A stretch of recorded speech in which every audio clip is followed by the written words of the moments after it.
So you must be wondering today, should you buy a resale project and pay the high interest rate, or you should buy a new launch property and in the meantime, while you are waiting for it to build, you have to pay a high rental to landlords right now. Okay, so which one is actually more cost effective? To be honest, if today you ask me, if you ask me to pay 4K to 5K to a landlord, right, I'll definitely feel it's a waste of money. Okay, so of course today we with these two options, we want to put it side by side to really see which one is most cost effective. Because in today's market, there are still a lot of people doing the second way, which is to pay rental while waiting for their property to be built. And why are they doing that? Okay, so let's find out. Okay, so today we just use a 1.5 million property, and back in 2020, what we see was the interest rate was about 1.5%. Okay, the interest that you are actually paying to the banks is $1,400. Okay, now today 3%, okay, in 2024, you're actually paying double of the interest, which comes up to be about $2,800. So the difference is actually a jump of 1,004. Okay, 1,004. A 2 million property, okay, back in 2020, it will be about $1,008. Okay, and for today, it will be 3,750 payable to the bank. Okay, so you have to bear in mind these kind of causes right now in this market for resale property. The interest at 3% is going to drop, but of course, right now at the start, once you buy a resale property, in the next 3 months, you will get hit by the full interest, which is this kind of amount right now. Okay, so we also want to see if back in 2020, this same person bought a new launch property and having to rent a place to stay, what is the cost that they are putting out and what is the difference from then to now? Okay, so I just take Hillview Peak, for example, okay, a two-bedder. All right, back in 2020, the rental was $2,700. Okay, and right now, okay, in year 2023, we can see the transactions are going about $4,000. Okay, so from 2007 to $4,000, we see an increase of 1.3. Okay, 1.3K. Okay, the interest rate just now that we see for 1.5 million property went up by $1,400. Okay, so you can see actually the increase in rental and the increase in interest rate actually is in tandem. Okay, very similar. So actually the cost is not much of a difference. Okay, but of course, when you rent a property, that means to say you are buying a new launch property, right? So new launch start, what is the interest that owners are actually paying? Okay, we can see back in 2020, the interest rate at 1.5%. The average, okay, interest was about $400. So how do I come up with this $400? You can see at the initial stage, it's only $93, okay, of interest payable to the bank. And towards TOP, just before TOP, the amount that you are paying is actually $656. So if you average out, okay, you are looking at about $400 interest per month. Okay, and this will be easily payable through your CPF OA, and you don't have to worry about coming out with extra cash because the extra cash are going into the rental. Okay, and if back in 2020, if this person bought a resale property, the interest rate will be $1,400. So the difference of interest payable is actually $1,000. Okay, in today's market, interest went up to 4%, around 4%. Okay, so the average right now will be about $1,000 for the next 3 years. Okay, and the resale interest, if someone is to buy a resale property at 1.5 million right now, it will be $2,800. Okay, given a 3% interest rate. Okay, so this amount is actually quite huge compared to last time because right now the difference is 1.8K. Okay, last time it was only 1K difference. Okay, so you can see that actually buying a new launch property, you are actually paying lesser interest, much lesser interest compared to a resale property. Okay, but of course today we also want to put side by side. If you buy a resale property, what are the costs involved? And you buy a new launch property, what are the costs involved?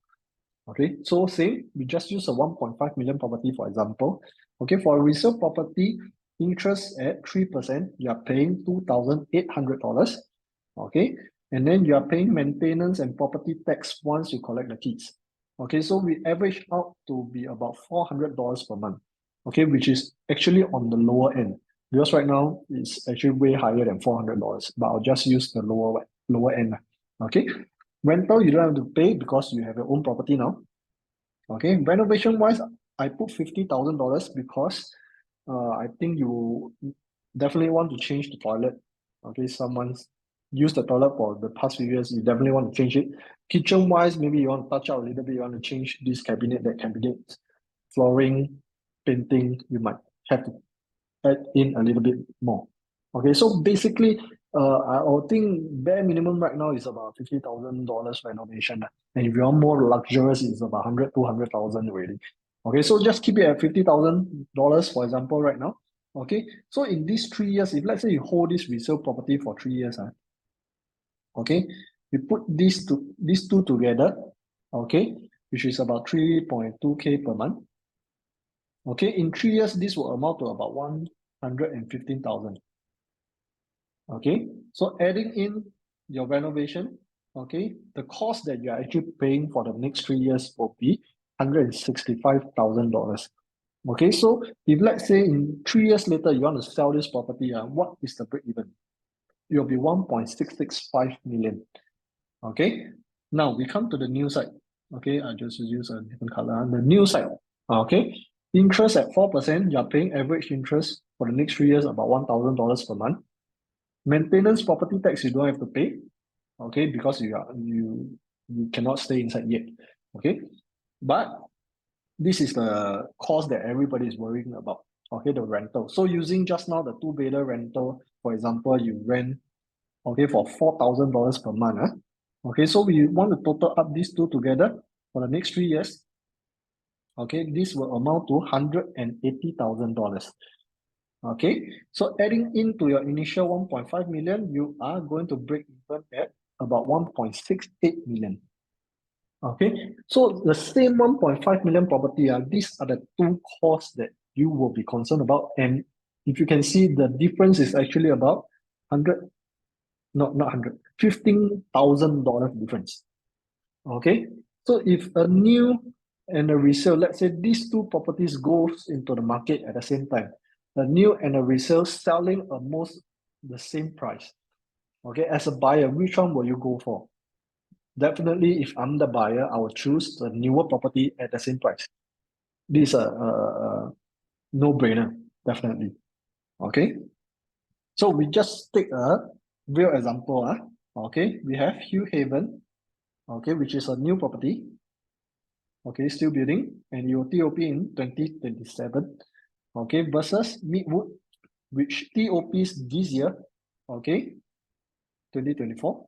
Okay, you can see actually the distance to MRT is the same. To Hillview MRT, they are going to use the same route. Okay, to walk to the MRT. Okay, so very comparable, these two 99 years condo. Okay, so let's see their prices. Okay, so Midwood right now, the transactions that are happening, you can see 2+ study going at 1.568. Okay, two-bedder going at about 1.38. Okay, same thing, Hugh Haven. Okay, two-bedder, you can see below 1.4, you can actually get something ready.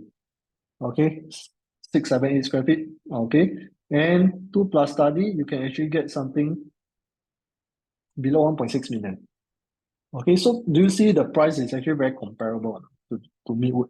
Okay, so one in 2027, okay, Midwood will turn 4 years old. Okay, so if the owner of Midwood, okay, so let's say today there's a buyer in 2024, looking at these two properties, decided to go into Midwood. Okay, let's say the 2+ study, okay, bought in at 1.568. Okay, how much would they want to sell next time? Okay, so let's say we just total up and let's say they want to make a profit of 200,000. Okay, so this person will actually sell at 1.768 million.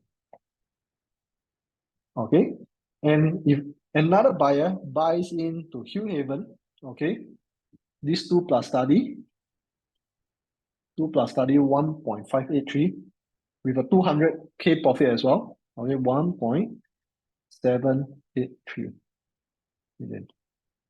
Okay.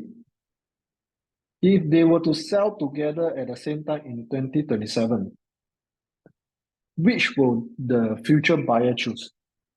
Okay, I leave it to you. Because both they will be able to the new buyer, the future buyer will be able to stay in almost immediately already because it already TOP by then Hill Haven already TOP as well. Okay, so next time in 2027, which one will be easier for you to sell? Okay, this question I really have to leave it to you. Which property will you choose next time? Okay, so of course, today, thank you for your time. And I hope that if let's say you have more concerns on whether you should buy a resale or buy a new launch and you are still unsure about the numbers and you want another kind of quantum, let's say a 2 million or 3 million property, of course, reach out to me and I will make a session with you. Okay, then I can explain to you further. Thank you.